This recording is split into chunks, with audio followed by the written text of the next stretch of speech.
we are at the narrowest part of the province, right? So if you're traveling from anywhere that's out on the shore to the Bay of Fundy and to New Brunswick, this is the narrowest part of the province.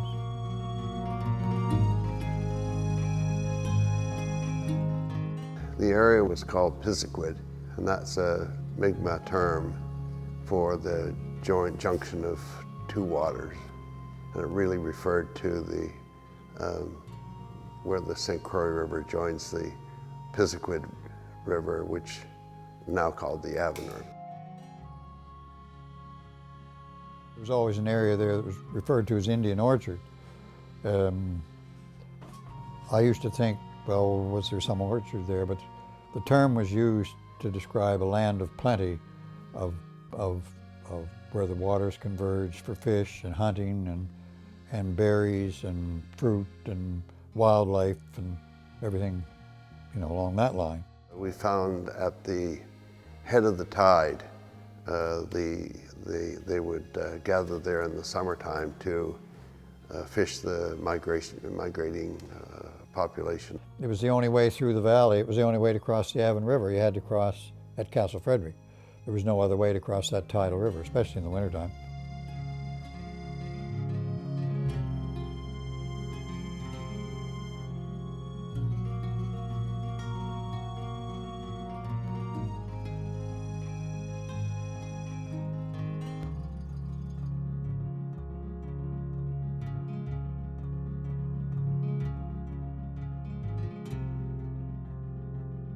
Mi'kmaq society and culture during this period is very well established and very sophisticated. And I think it's important to understand that the Acadians are coming into the context of Mi'kma'ki and into the context of a pre-existing settlement patterns, population, infrastructure, and so on. They were French settlers from the coast of France. And as the population developed in Annapolis and up through to Grand Pré, they began moving into this area in about 1680. So it seems that they came, they looked around, they said, okay, well, where else are there great marshlands to dike? And so they end up here in Falmouth. We noticed that a few years later, they're showing up on the other side. So they're in the St. Croix sort of area and Martox. And there were all sorts of place names that spoke to an earlier presence on the land before the New England planters. And they included the Old French Road, French Orchard Hill, Willowbrook Farm, the Old French House, the Old French Mill, Battle Hill. There were all of these place names that you would never find on a map.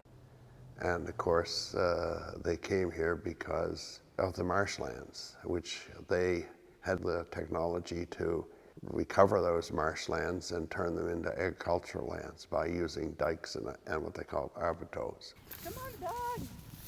We'll have it good. By the time they settled Pisiquid, they're certainly very familiar with their surroundings, with the environment, and with the people who are already here.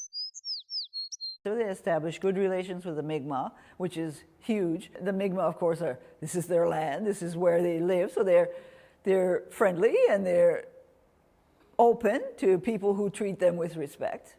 And so generally it grows early from a good place. They came to these areas in Pisiquid and they built their homes very similar to, carrying on the traditions that had come from their fathers and mothers who were in Port Royal. They would recover small pieces at a time, and it would have to lay fallow for a couple of winters to get the salt out of the soil, and then they could grow their agricultural products on it. The Acadians didn't just have subsistent farms, they actually had industry. And the one guy, Pierre Landry, that we still have the basement there, he's located where the river comes into the upland without any marsh. The first crossing of the Avon was up here was because when the tide's in, the river's 2 miles wide. Right. Right? And so they had to go up to where the tide stopped and cross the river up there. And then the highlands are so rough, they couldn't go directly through to the next rivers. They had to come out and then across. They had to really come out to where the Landrys were. in order to get across to the next river. And so this would have been prime real estate. This would have for been the prime Landry real estate. family Yeah. coming in. Yeah. And they would have lived in relative peace from outside influences. The territory changes between the English and the French from one treaty to another 7 times in the time that the Acadians are here. There was very little English presence in this area and very little French government. So the Acadian settlers were left pretty much on their own. The only real contact that they had would be through the priests and the missionaries. The Acadians develop a really distinct sort of society. Until 1750, when Fort Edward is built and the British come, and once the British are here, everything changes. From then on, both the Acadians and the Mi'kmaq were seen as, if not enemies, suspected. As a result of that, a fair amount of guerrilla warfare broke out between the English on the one side and the Mi'kmaq and the Acadians on the other.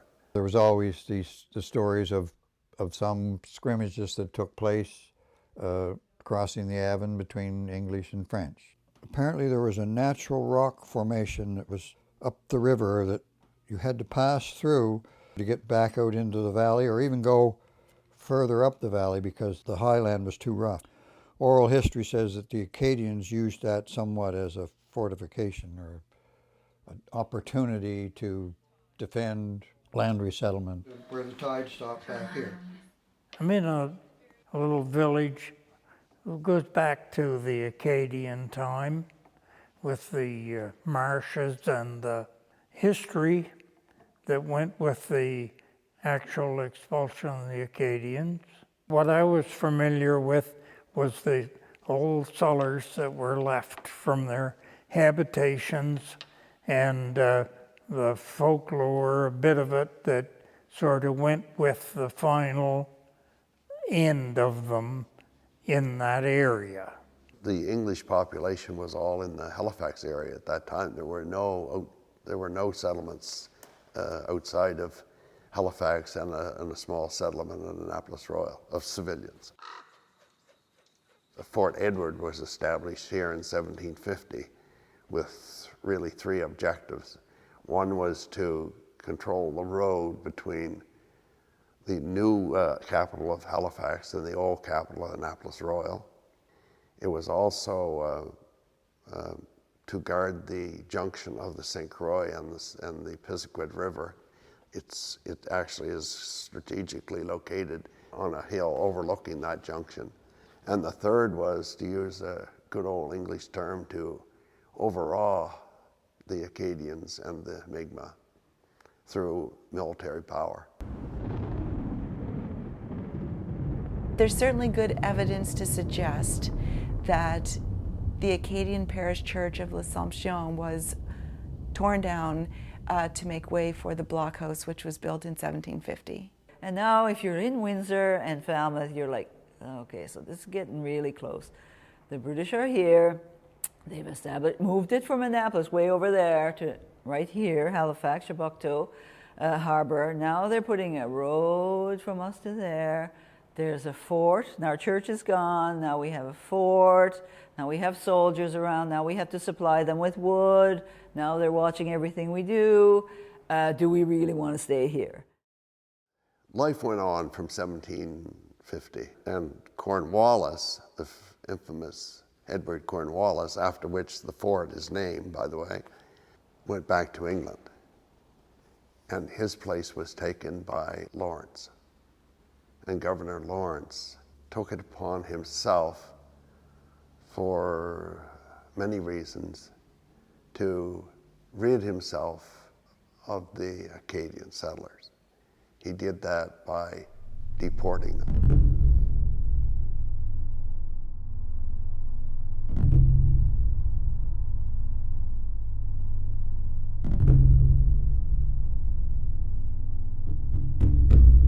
At Fort Edward, the Acadians were gathered together, put on ships, and sent to primarily Maryland. but we also know that there were Acadians like some of the Thibodeau family who did not wait for the deportation order to come down.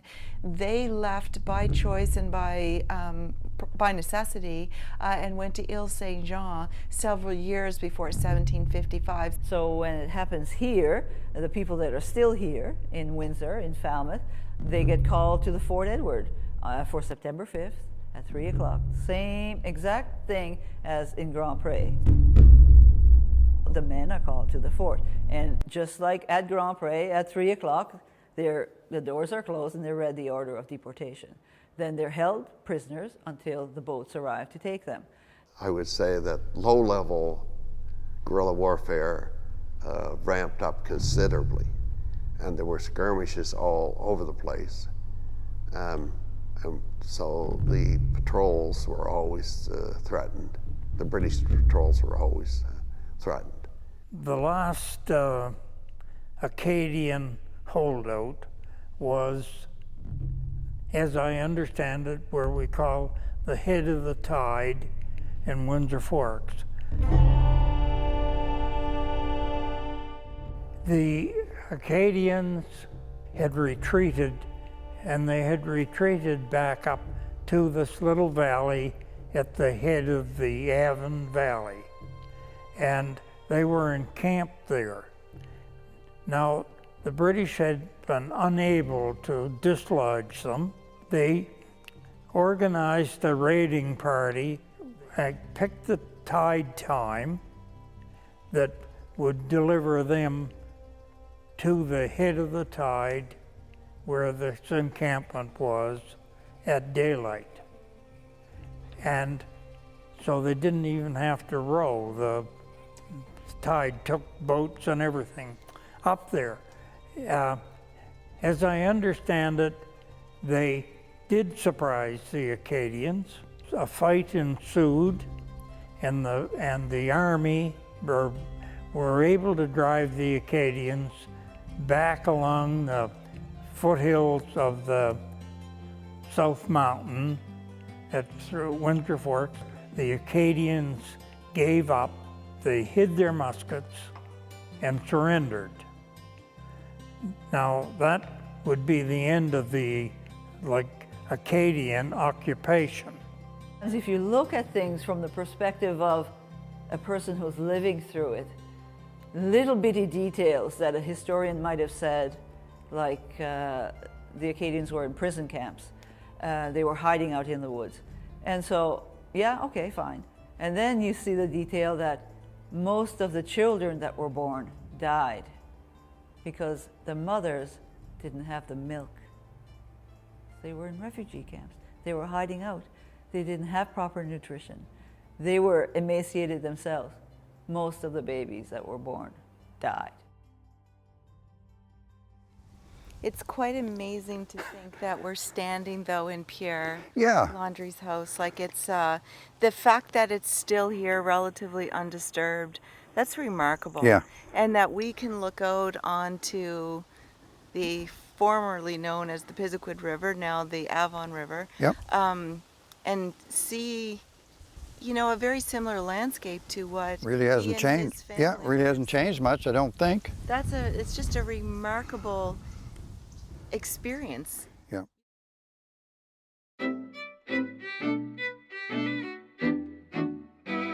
The deportation occurred in 1755, but in 1763, the Acadians were allowed to return.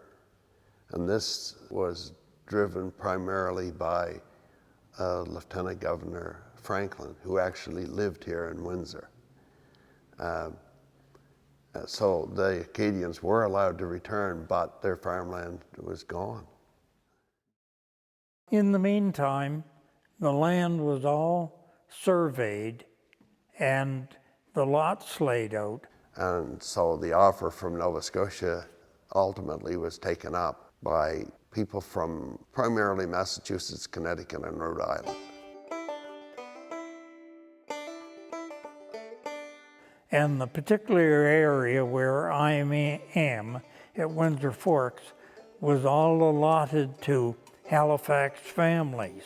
And we know that when the planters came, particularly into the Newport Township area, that in many cases they moved right into existing buildings. There were a couple of things that the English did to accommodate those settlers. One was to set up townships really in the way that the New Englanders had their townships set up for as far as governance was concerned.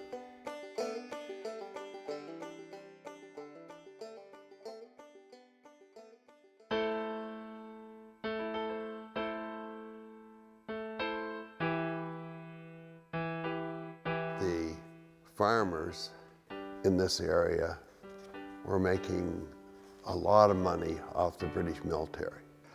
And the orchards at Castle Frederick were not used to produce fresh fruit. They were used to produce cider. And the cider was sold to the British Navy. And significant amounts of it. Significant amounts of it was sold to the British Navy, I guess, as a prevention of scurvy. The other was, although Washington in a letter said that he would not invade Nova Scotia, the privateers did. And the privateers raided the very people they're trying to entice to join the other 13 revolting colonies. That annoyed the settlers here quite a bit. So they ultimately didn't join. The British decided that they better do something about Fort Edward. They were concerned that an American party could come up the St. Croix River and attack Halifax from the land side. So they rebuilt Fort Edward for the same reason that they built it in the first place.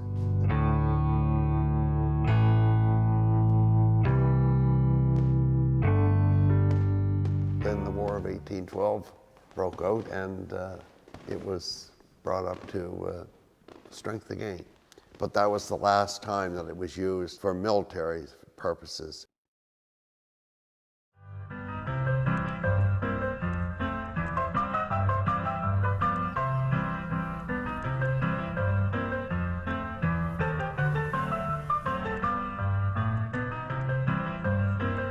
They were building ships, they were manning ships, they were shipping around the world. They had insurance companies, banks, the whole thing. So they were made of softwood, and from the time they cut the wood in the winter until the first snowfall again, they were gone, built and gone. So it was a remarkable experience, the numbers that were built.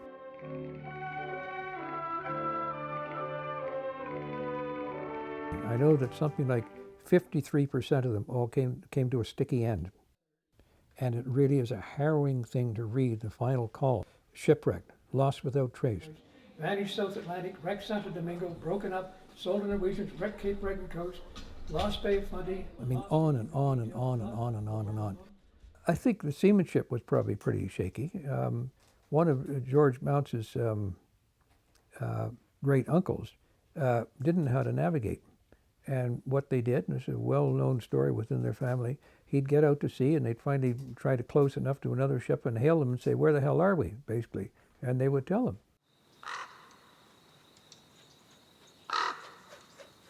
And my father remembers just as a kid being in the horse and wagon going out by the wharf and it all being lit up at night by gas lights because the lumber came in a overhead sluice that came 6 or 7 miles from the mill in a stream of water and came down to the wharf and it was taken apart and then piled. The men piled these big piles of lumber.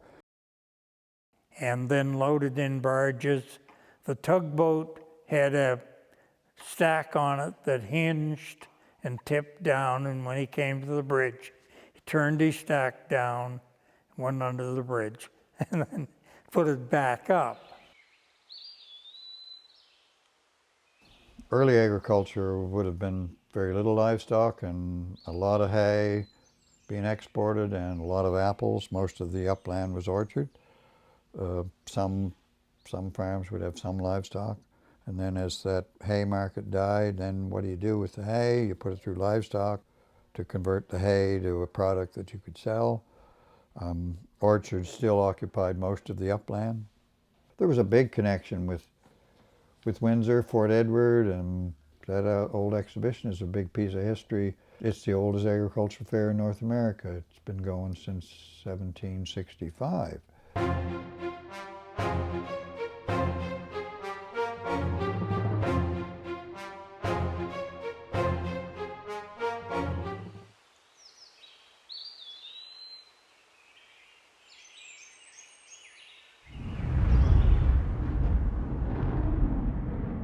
In October of 1897, Windsor had a huge conflagration fire. At the time of the fire, Windsor was a prosperous town, and they had a lot of, I suppose we call them today, industrialists. There was a lot of manufacturing going on here. There were insurance businesses here, banks here. Everything was quite local. Down on the waterfront in the wee hours of the morning in October, two gentlemen were on the waterfront in a shed.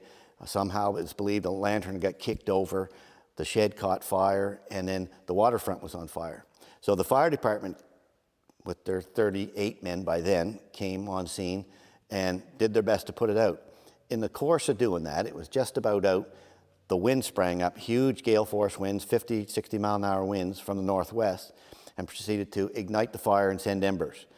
And in those days, a lot of the roofs were wood shingles. It wasn't asphalt shingles as we have today. And so anyway, the fire spread right across town. Many of the citizenry tried to save their valuables, taking them out into the streets. Many stories about pianos burning out in the middle of King Street. Yeah, if you could imagine trying to lug a piano out into the street when you're in a panic. The whole town was on fire. 38 men tried to battle that blaze with a couple of hose wagons, a few horses, and some very limited amount of hose.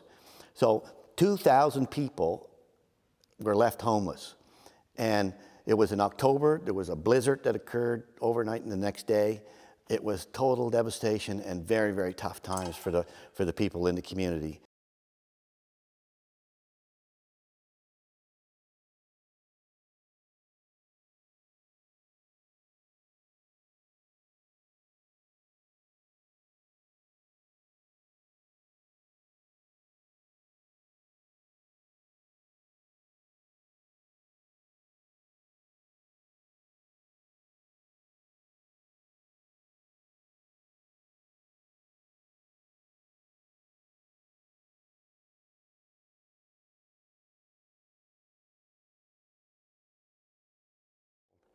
And they had the wherewithal to rebuild the town.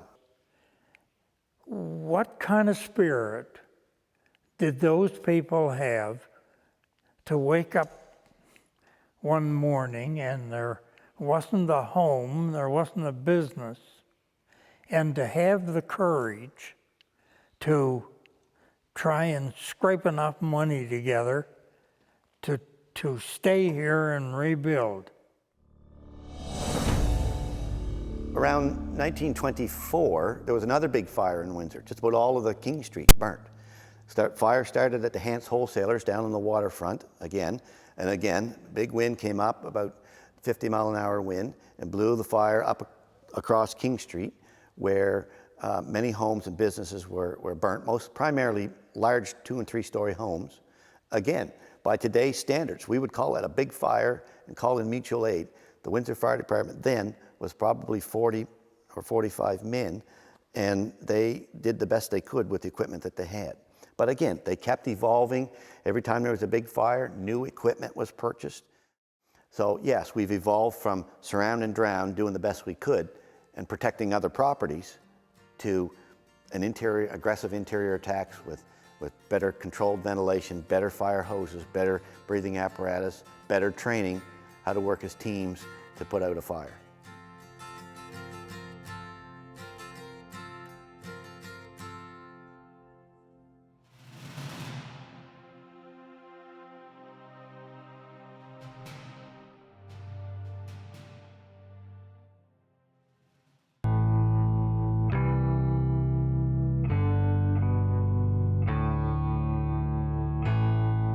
Both my great-grandfather and my grandfather took part in the Riel Rebellion. My great-grandfather was Colonel J.J., and he was the commander of the 66 militia in Halifax, and they were sent to the west to secure the supply lines. His son, my grandfather, he went in the fall of 1884 and joined the Northwest Mounted Police. He was a guard of Riel in whenever he was captured, I guess in the summer of 1885. And I've got a card signed by Louis David Riel on the 15th day of November 1885, and I guess he was hanged on the 16th day of November 1885.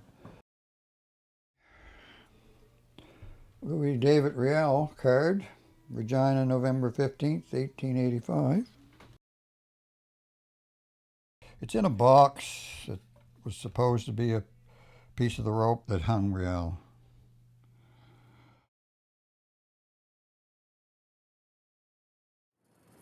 My great-grandfather returned to Halifax and was very well received. In fact, there's the gate, the big iron gates on the public gardens are in memory of my grandfather and the Halifax battalion that went west for the Riel Rebellion. But my grandfather stayed in the west, in the Northwest Mounted Police till 1892. Did some other things until the First World War broke out.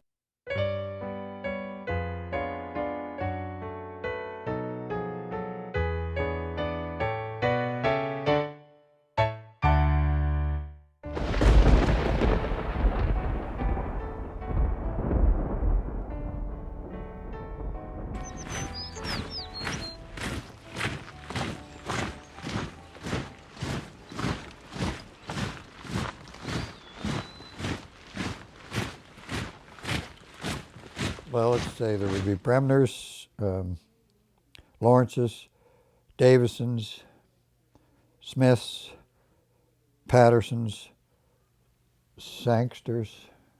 You know, offhand, that's the ones that I would remember. My grandfather said that if you're going to a party, you should take a Patterson.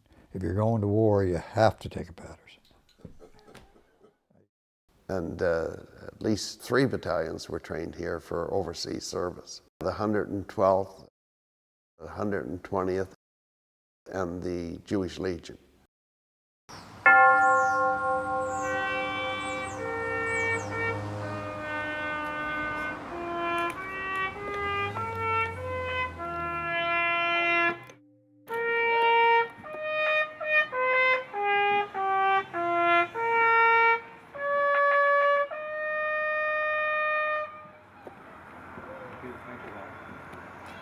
Guard, slope, guard. In commemorating the laying up of the colors of the 112th Battalion, we also remember today all those who have given their lives in the service of Queen and Commonwealth.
They were made up of Jewish immigrants, primarily from Boston, New York, Montreal, who wanted to fight in the First World War against the Ottoman Empire in Palestine. In 1917, the British War Office approved the raising of a Jewish military contingent for active duty in Palestine. This Jewish fighting force, which included the 38th, 39th, 40th, and 42nd Battalions of the Royal Fusiliers, would become known as the Jewish Legion. They were originally slated to be trained at Halifax, but the Halifax explosion occurred, and there was so much of the city wiped out that they were brought here for training. Among the Jewish soldiers that underwent basic training at Fort Edward were David Ben-Gurion and Itzhak Ben-Zvi, later to become the first prime minister and second president of the State of Israel, respectively. The evidence that I've seen would suggest a fairly positive relationship between the local townspeople of Windsor and the Jewish recruits for the Jewish Legion. So we have some anecdotal evidence and we have some archival documentation, all of which seem to paint a picture of a very welcoming and supportive town.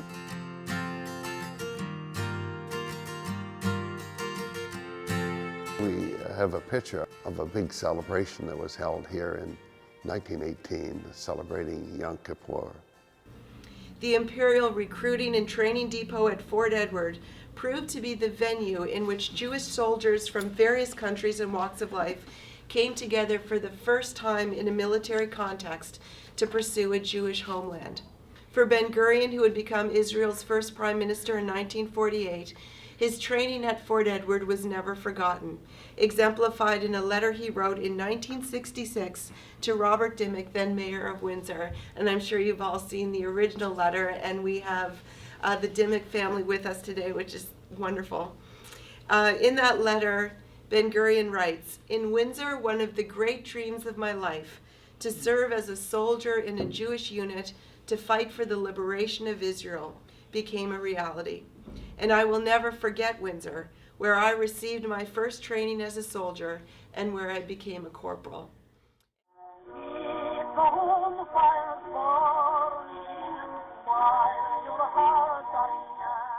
Well, our stories of World War I are simply mostly around my grandfather, who was second in command, and he also was adjutant. There's also stories of the big fire burnt from the West Branch clear to Pontic Lake, that my grandfather brought troops that were in training, or some of them, out here to help to protect the homes, and they were billeted here. And David Ben-Gurion was in that group and actually was billeted in this house. Well, they couldn't really fight that fire. They just had to kind of control it or steer it. So to try to put out a forest fire in those days was a humongous big job. And one of the fire hazards would be a great big old individual spruce tree that would be standing way up above the canopy. Now the fire didn't have to come too awful close to that, and that thing would burst into flames. Just the heat would burst into flames. My father always showed me a friggin' stump. Now a stump in the woods, if it's in the woods and in the shade, will last 100 years, right? He said, David Ben-Gurion cut that tree down. Took him all day, because he didn't know how to cut. He just went round and round it like a beaver, and the stump was still shaped like there had been a rogue beaver had cut this tree off. And you said to me one time he was like a brilliant world leader, but not much of a woodsman. He didn't put that on his resume. Little personal details about Ben-Gurion only to be found at Castle Frederick. After that, the fort really was no more. A lot of the buildings were allowed to deteriorate. The officers' quarters was burned in 1922, but by the grace of God, the blockhouse still remains intact. It's now It's said to be the oldest blockhouse in Canada. I think it's the oldest blockhouse of its kind in North America.